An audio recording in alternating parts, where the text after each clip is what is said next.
بسم الله الرحمن الرحيم.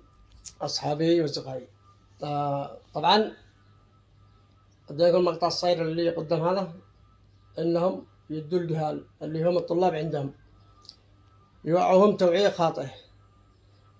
أنا أرسل رسالة للعلماء: اتقوا الله بما تعلموا الطلاب حقكم بالشيء الذي يحاربوا ويقاتلوا على أساس إنكم أنتم مثابة الله تعالى، أن يرتفع كلامكم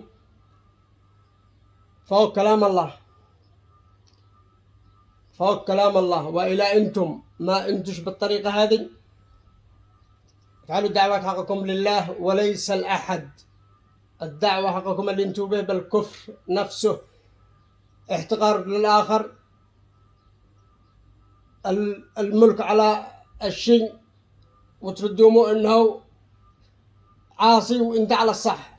لا تقدر تحاسب انت احد الا بما الله تعالى ورثك تعمل الشيء بحقه.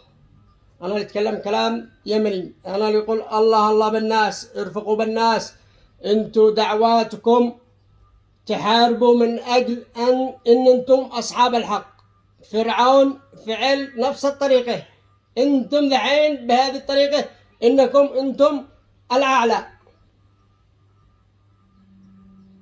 الله تعالى ماش راضي. الى ورثكم الله تعالى وامنكم يرشد الناس بالحق. الناس اللي يموتوا لهم عبث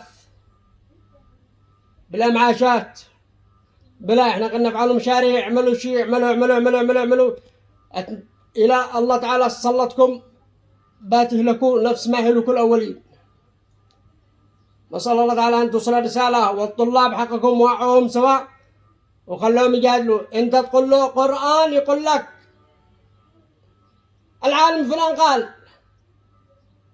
احنا تربينا على القرآن، واحنا تربينا على الصدق والأمانة والإخلاص والثقة بالآخر، لا عنصرية، لا تفرق، لا شيء، لا عبث يروح لهم الناس بسبب أشخاص. والدعوة دعوة الله تعالى هي العليا، لا أحد سواه. أنتم اللي يحلق لحيته تقتلوه إنه كافر. الذي ما يمشيش على ما تمشوا أنتم تفتوا عليه بالقتل، وهذا غلط. واسأل الله تعالى أن يجنبنا ما أنتم به.